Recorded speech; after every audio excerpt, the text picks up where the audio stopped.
Bonjour et bienvenue chez l'étudiant en droit. Aujourd'hui, nous étudierons le contexte juridique et historique de la veille de la Révolution française. Au XVIIIe siècle, le royaume connaît une évolution significative, tant en ce qui concerne la situation du roi que les efforts entrepris par ce dernier pour moderniser le pays. À partir de 1750, ces changements vont impacter divers aspects de la société, provoquant un bouleversement généralisé. La monarchie prend conscience de ces transformations et ne reste pas passive. Elle s'engage dans le développement de l'État et de la législation qui l'accompagne afin de s'adapter aux nouvelles réalités de la société. Grand 1, des changements perceptibles. Grand A, une société en pleine évolution. Au début du XVIIIe siècle, le royaume de France comptait environ 20 millions d'habitants. En 1789, à la veille de la Révolution, ce chiffre avait considérablement augmenté pour atteindre les 26 millions d'habitants. Cette croissance démographique notable s'explique par plusieurs facteurs, notamment la réduction de la mortalité infantile, comme nous pouvons le voir à droite, des guerres moins meurtrières, ainsi que des améliorations dans les conditions de vie, l'hygiène et la médecine. Cette augmentation de la population a eu pour conséquence une montée en puissance de la jeunesse. Il n'est donc pas surprenant que les acteurs clés de la Révolution française étaient principalement des individus de moins de 35 ans. Cette génération à la fois forte en nombre et en aspiration joua un rôle significatif dans les événements révolutionnaires. La croissance des villes va entraîner une expansion urbaine croissante portant plus de 40 villes à dépasser les 30 000 habitants.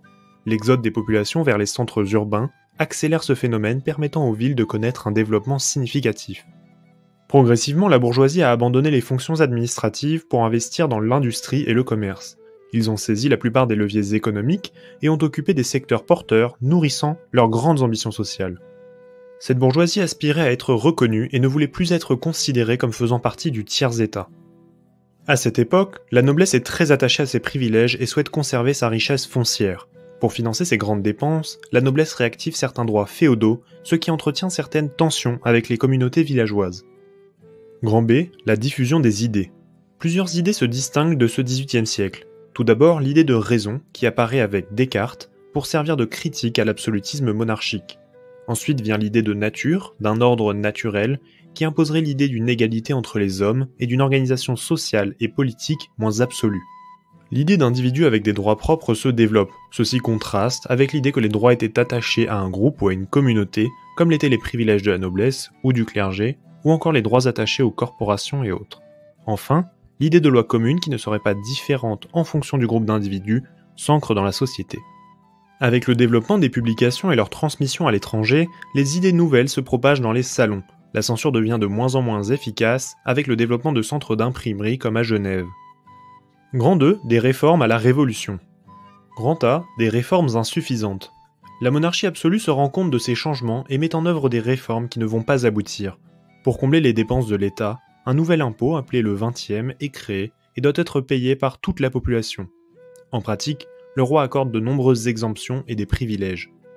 La monarchie met aussi en place une subvention territoriale qui permet de taxer les propriétaires terriens en fonction de leurs exploitations. Cette réforme effectuée par le ministre des Finances Calonne rencontrera une opposition farouche qui le conduira à être remplacé par Brienne, que nous pouvons voir ici à gauche, qui souhaitera poursuivre la mise en place de cet impôt qui ne sera pas enregistré par les parlements. La monarchie chercha à réduire l'opposition parlementaire qui conteste parfois son autorité. Pour réformer la justice, le roi Louis XV fait appel au chancelier Maupoux.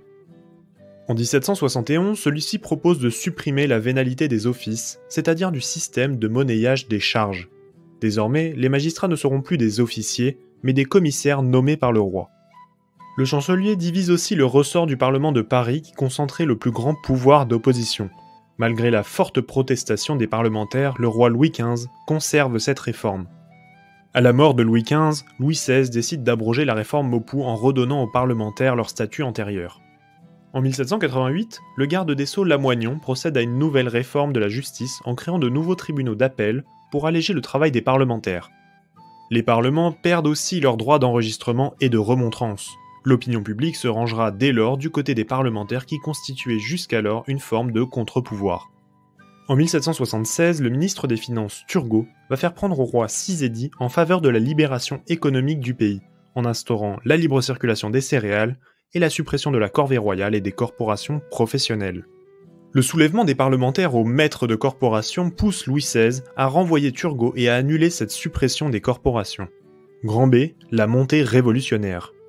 En juin 1788, 3 parlements décident de s'opposer à la réforme de la justice de façon très affirmée. Le parlement de Rennes, de Pau et de Grenoble. Le roi ordonne alors l'exil de ses parlementaires qui reçoivent cependant l'appui de la population.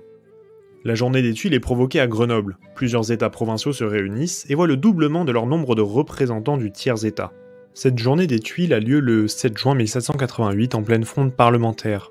Comme nous pouvons le voir sur cette image, durant cette émeute, les Grenoblois jetèrent du haut des toits des tuiles sur l'armée royale en contrebas. Cet événement est précurseur des violences qui allaient survenir durant la Révolution française. Le Parlement de Paris se rallie à cette cause et fait comprendre au roi que la réforme fiscale qu'il envisage ne peut être enregistrée qu'après la réunion des États généraux. Les États généraux avaient été créés en 1302 par le roi Philippe le Bel. En 1788, cette institution n'avait plus été utilisée depuis 1614, c'est-à-dire depuis près de 175 ans. Le 5 juillet, le roi Louis XVI accepte de réunir les États généraux et les convoque en août. Plusieurs problèmes se posent au sein des États généraux. Les trois ordres de la société y sont représentés, le clergé, la noblesse et le tiers-État. Puisque le vote se fait par majorité au sein de chaque ordre, puis par ordre, le tiers-État qui représente près de 90% de la population ne disposera à la fin que d'un tiers des votes. C'est-à-dire qu'il y a un vote pour le tiers-État, un vote pour la noblesse et un vote pour le clergé. Le tiers-État réclame donc deux choses, le doublement de ses députés et le vote par tête et non par ordre, qui favorisait jusque-là le clergé et la noblesse. Le roi accepte finalement le doublement du nombre de représentants du tiers-État et convoque les États généraux le 5 mai à Versailles sans rien dire au sujet du vote par tête. Les députés du tiers-État élus sont essentiellement des juristes, issus de la classe haute de cet ordre. Conclusion. En conclusion, en dépit des clivages ressentis dans la population, la crise de l'Ancien Régime vient cristalliser des tensions qui existent depuis des siècles. Malgré tout, dans les cahiers de doléances mis en place à travers tout le pays, la population témoigne de son attachement à la figure royale. En revanche, il ressort clairement la volonté des Français d'obtenir une constitution écrite, ainsi que la fin des privilèges et des droits féodaux. Tout ceci passe par une fiscalité plus équitable et une justice plus proche et moins chère. Témoignage de ces volontés nouvelles, l'abbé Emmanuel Seyès écrira dans son ouvrage « Qu'est-ce que le tiers-État ? Le tiers-État n'est rien, mais il veut devenir tout ». Je vous remercie de m'avoir écouté et vous dis à plus tard sur la chaîne. N'hésitez pas à vous abonner et à rejoindre notre page Facebook dont le lien se trouve en description. Sachez que tous les liens des images utilisées se trouvent aussi dans la description. Si vous avez la moindre question ou remarque, n'hésitez pas à la poster en commentaire. Enfin, je vous annonce plusieurs séries de vidéos qui devraient arriver, et je vous prie de bien vouloir m'excuser pour le peu de vidéos qu'il y a eu cette année qui a été particulièrement